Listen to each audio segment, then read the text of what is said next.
welcome back to the Bonsai Socials podcast. I am so excited. We have had such amazing guests on recently, and I really hope you have enjoyed those episodes. But today it's going to be me. I'm going to be doing a lovely individual episode for you, talking about storytelling and how you tell and how you share your brand story with impact. Because I feel like a lot of people right now, they're telling you to tell your brand story, tell your founder story, do X, Y, Z, but not a lot of people are actually delving into how you can tell your story and how you can maximize the impact of that. And that is exactly what I'm going to be diving into in this episode for you.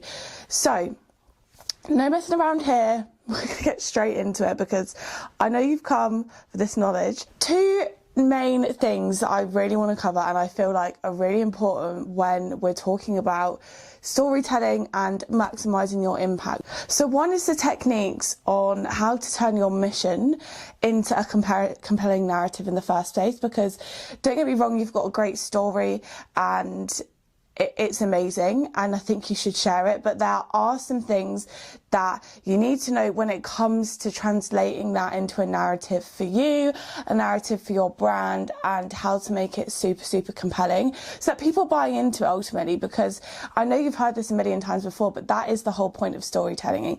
It gives people that connection, it helps build trust, and it helps people buy into you and your brand and humanize it. So it needs to be compelling to be able to achieve all those things that storytelling can do for your business. But there's also an element of how you balance transparency with your strategy, and this is something that I'm actually quite passionate about in the realm of personal branding, from my journey in personal branding, but it's definitely spilling into brand storytelling as well.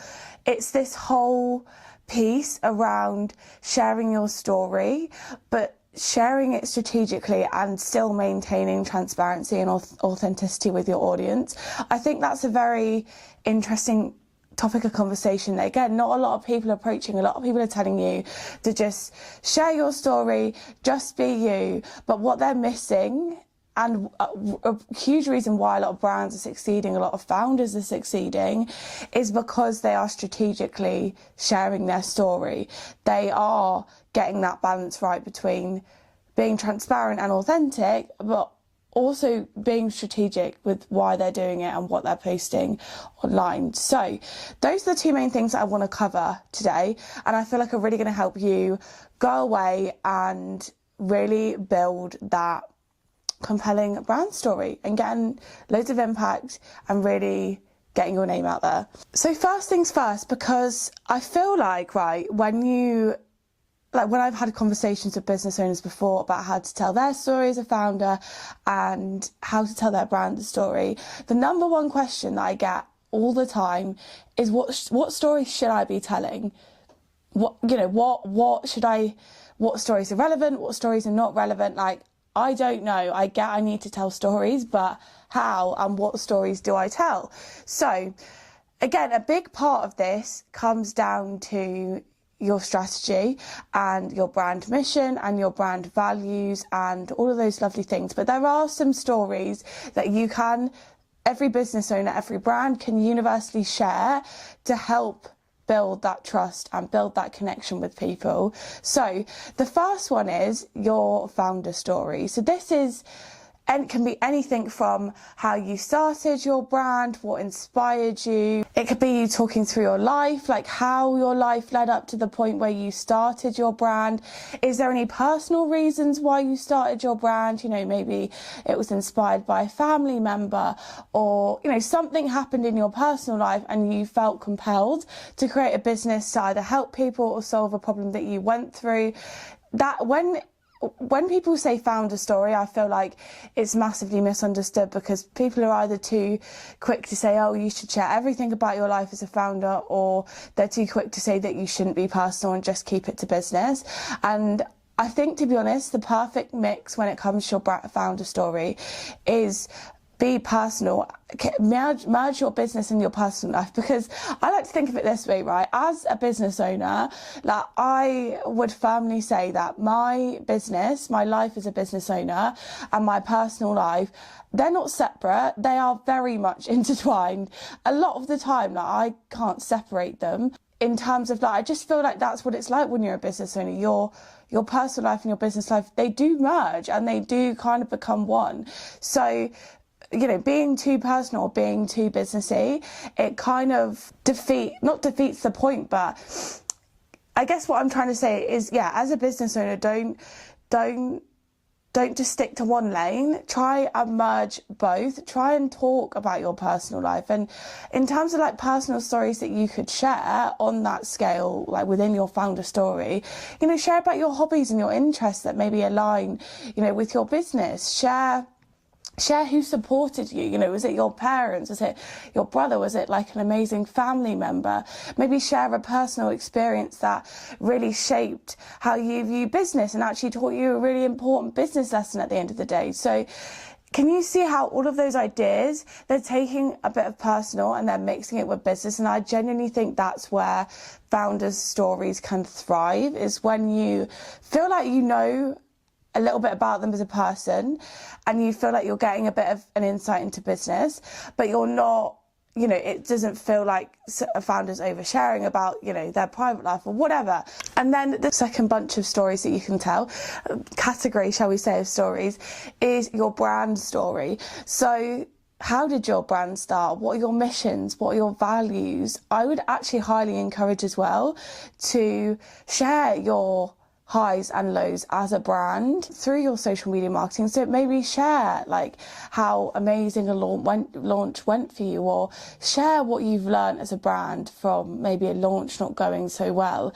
Those kind of things, I feel like a lot of brands shy away from sharing those highs and lows as a business. I feel like a lot of founders, you know, do it from their personal point of view, but a lot of businesses shy away from, you know, sharing that like behind the scenes, you know, moments of what's going on in their business, but like in a fear of it making them look like, you know, they're not an authority, they don't know what they're doing. But in actual fact, it humanizes your brand immensely to tell stories about it. Like I said, how it started, you know, why you've selected those missions, like what your purpose, what does a week look like, you know, in your business. And, you know, obviously within that you could do so many different things, like employees' day of their lives and, you know, achievements from the week, or, you know, lessons from the week. I think, yeah, a lot of people are really, you know, they're getting good at telling their story as a founder,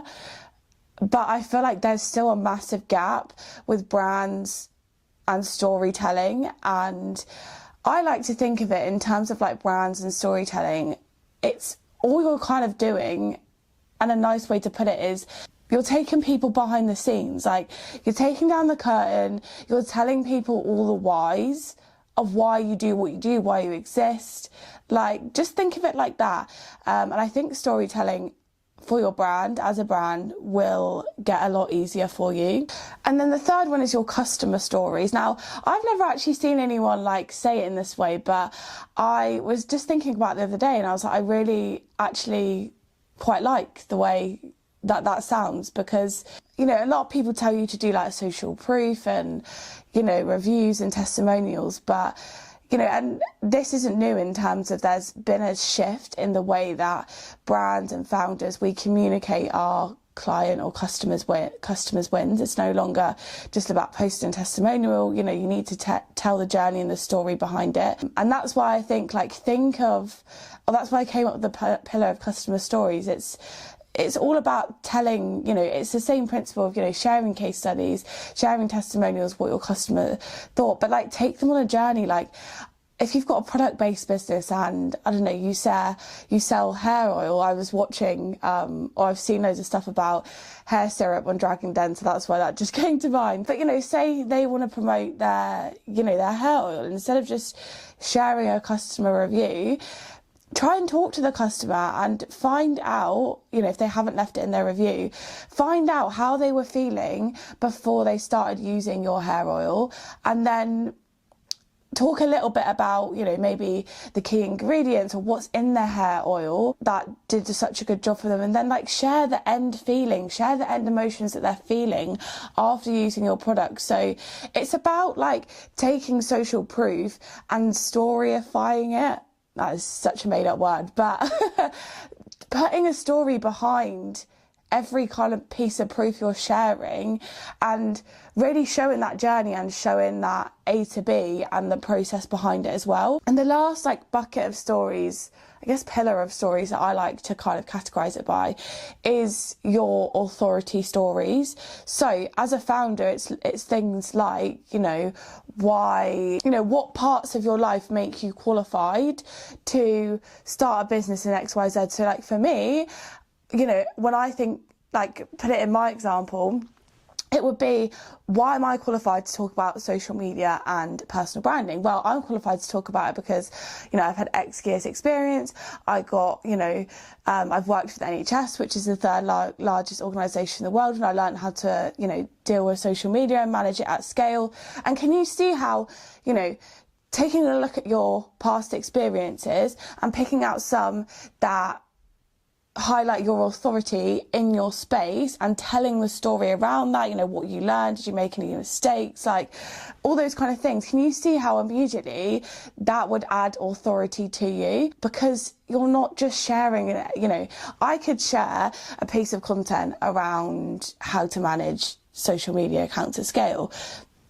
It's an all right piece of content, you know, it might get a few engagements, but as soon as I put my story behind it and the story that I worked at the NHS and, you know, these are the specific things that I learned during my experience of working at the NHS, how much more powerful does that sound? How much more engaging and compelling does that sound to you? Like, so much more. It's taking it from a piece of content that anyone could replicate to a piece of content that is only really valid for me, and it's my experience, so it's unique to me, and no one can copy my exact experience and learnings around those things. So your authority stories are so key, because yeah, not only do they position you as someone that your audience can trust, and they, you know, help build a compelling brand story, but they're also something that no one else can take away from you, and the same can be replicated on a brand account. You know, what makes your brand qualified to make, you know, hair oils? So that example is literally stuck at the top of my head. But, you know, what makes you qualified to make hair oils? You know, is it, and you can weave the founder's brand story into this piece. You know, is it that, you know, your founder was making hair oils for L'Oreal for like 20 years, and actually they've got a whole host of experience around, you know, the rights and the wrongs. You know, you could, and then from that, you know, you could do loads of authority story content around, you know, what your founder learn, you know, making those hair oils for L'Oreal. Such a made up example, but I hope I'm illustrating this well. You know, you could do loads of content around, you know, mistakes that, you know, your founder's seen hair oil companies make, you know, things that she's learnt from them, or he's learnt from them. And, you know, you could do it as well. I feel like for brands, authority story content, again, it's that behind the scenes. It's, you know, okay, again, you know, the hair oil, what makes you qualified to sell really good hair oils? Well, actually, we spend, I don't know, a whole day in a meeting going over our ingredients every quarter to make sure that they're, you know, the best performing, you know, ingredients.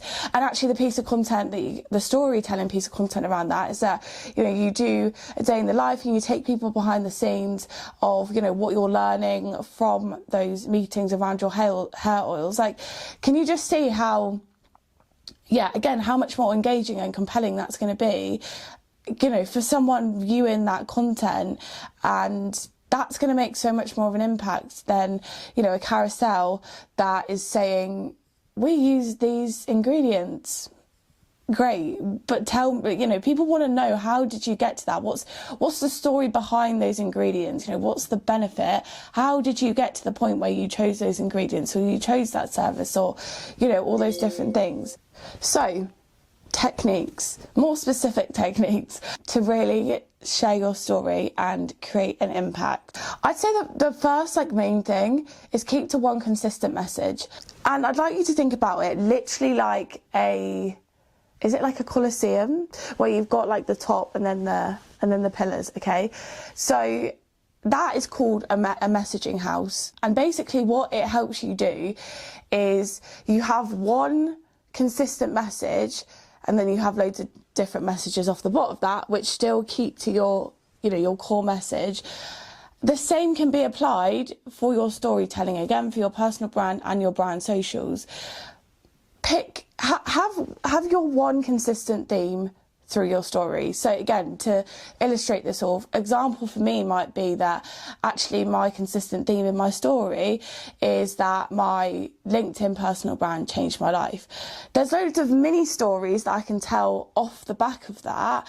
Maybe it's, lessons that I learned building my personal brand. It's, why I decided to build my personal brand, how things have changed, the process of me, doing posts. There's pillars that come off that story, but they are all off that one specific story. So when people are thinking about me, they're thinking about my business, they've got one clear story in their head about us, and it helps.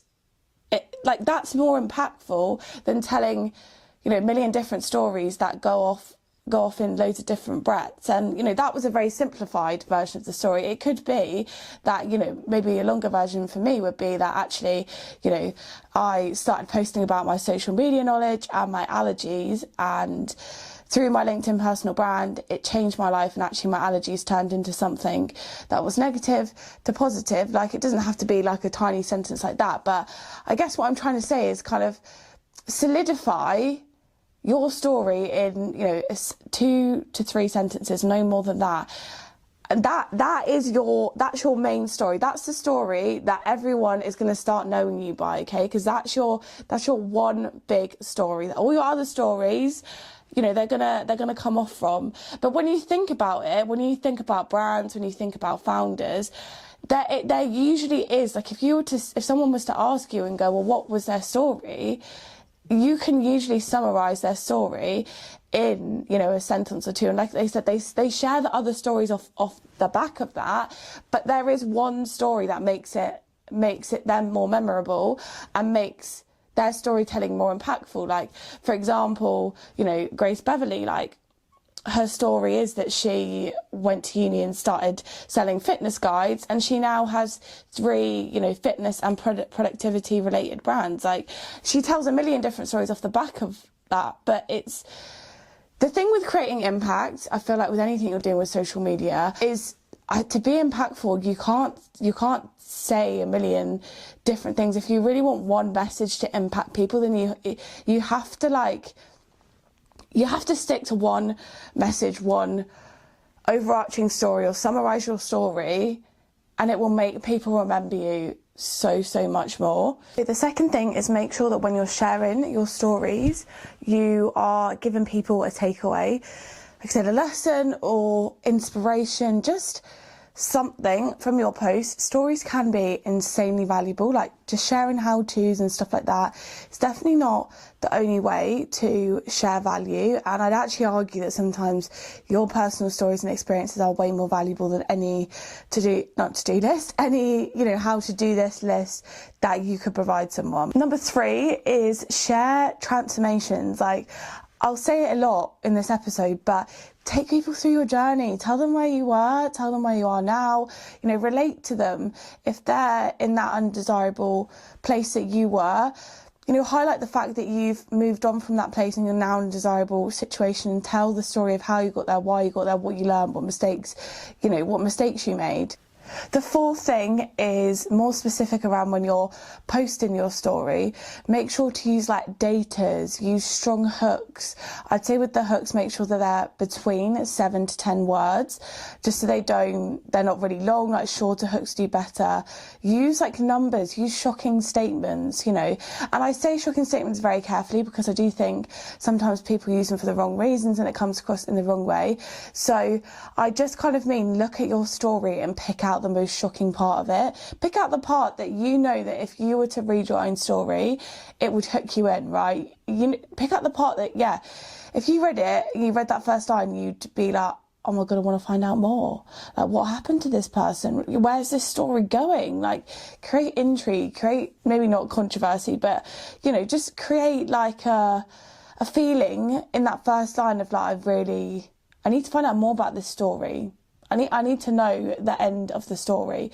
I need to know what the outcome was, or I need to know how they got, you know, this happened. How were they in this end position if you do start with, you know, the ending of your story, which you can do. Like, that is a technique that works quite well, especially, you know, in like video storytelling kind of pieces of content, is starting with the end, you know, hook people in by that end result or that end outcome, and then spend the rest of the video, the post or whatever, explaining the story behind how you got to that end position. So say, for example, you know, I don't know, we've just hit 1 million in sales, here's how it happened. And then, you know, yeah, the story is how you got to that end result. Another thing that you can do and works really, really well with storytelling is create an enemy, like an enemy that the people reading can like, not hate, but they can either relate to because they have that same enemy, or they can kind of rally behind you in the fact that they don't like that enemy as well. Like, creating that,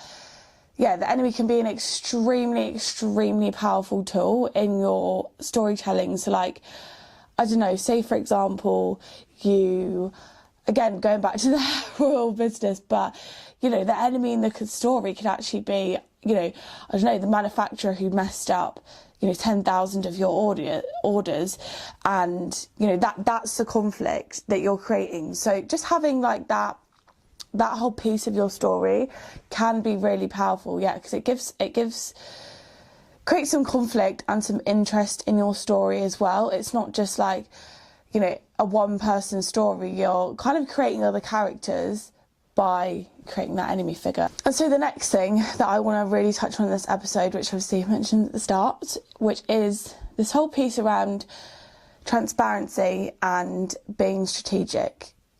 And how you manage that, because I think sometimes that's what a lot of people struggle with, is how do I manage feeling authentic and transparent, and my audience feel that from me, but I'm still being strategic and I'm not, you know, damaging my brand image, and, you know, it's all building to a bigger strategy to help me achieve this goal, or help our brand achieve this goal of being experts at XYZ. And again, I've not seen anyone talk about it this way, but I love to think of it like this, is pick the points that you are going to be vulnerable about, and pick the points that you are not going to be vulnerable about. Like, literally have a vulnerability list, as I like to call it.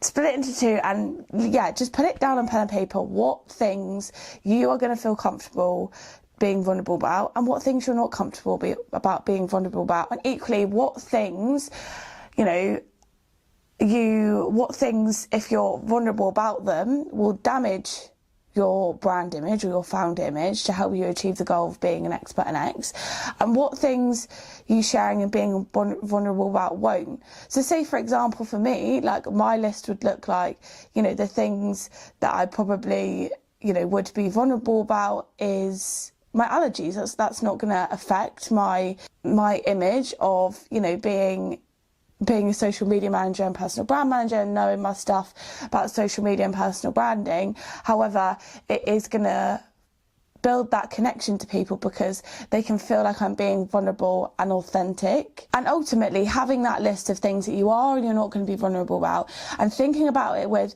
I dare say it, like a strategic brain about, you know, what you're comfortable with, what's going to build connection, but then equally, you know, what you're not going to share. And not in a way of like holding it back from your audience.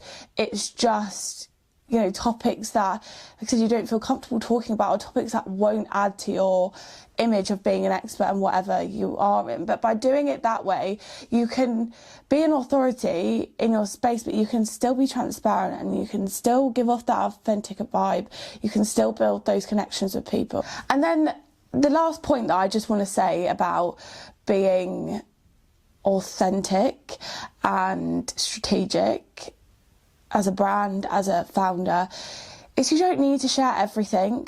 You don't. And, you know, I know I've talked a lot about take your customers behind the scenes, you know, take people behind the scenes if it's a founder-led brand, but there are still parts of that you don't have to share. Like, you don't have to share everything. And I was talking to Lily from 37 Socials about this on one of our recent podcasts, but I can't stress enough how important it is for you to know that you don't need to share everything. You can have limits, you can have things that you don't put online, you don't involve them as your personal brand or as a brand. You know, there's things that, you know, you don't want to share because, again, you know, it doesn't add to your image, or, you know, it's just something that you don't feel comfortable sharing. Like, that is fine. You can still take people behind the scenes of your business, or, you know, you as a person, and you can still have limits to what you want to share. Like, you can still create that feeling that people are in your business, they're behind the scenes, they know what's going on,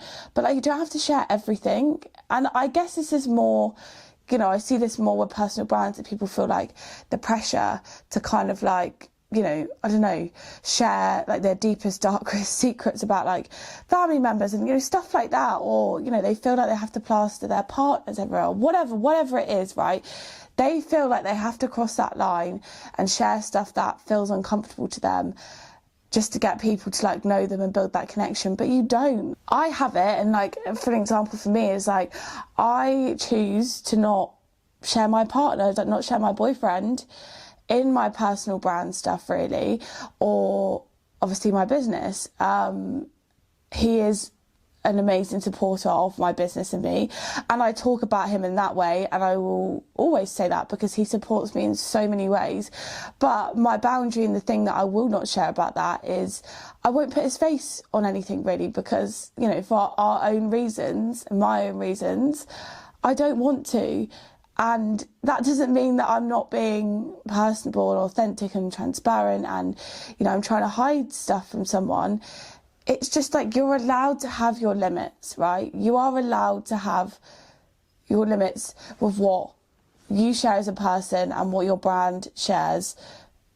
Because, yeah, there's the whole piece of what feels comfortable to you, and there's equally the whole piece of strategically what's going to be in the best interest of you. And I actually feel, I don't know, I always feel weird saying that in this conversation, because obviously a lot of the conversation you see online about being authentic and transparent and stuff like that is that, you know, there shouldn't be any strategy behind it and blah, blah, blah, blah. But, and I feel like as soon as you mention the word strategy in anything personal, people kind of like, they recluse a little bit, because they're like, well, they don't go together. Like, if you're being personal, you shouldn't need you shouldn't need a strategy. You shouldn't need to overthink it.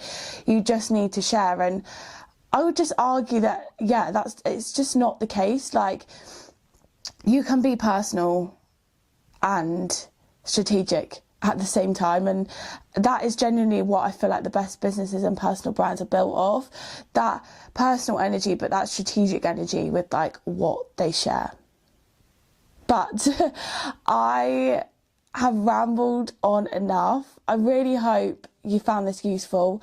I really hope you got something from this around storytelling and how to do it effectively for you as a founder, for your personal brand, but also how you can do it through your brand socials as well. Drop us a follow, whether you're listening to this on YouTube, listening to us on Spotify, or watching us on YouTube, so that you can stay tuned for the next episode. And yeah, thank you so much for listening. Thank you so much for watching. I will see and speak to you in the next one.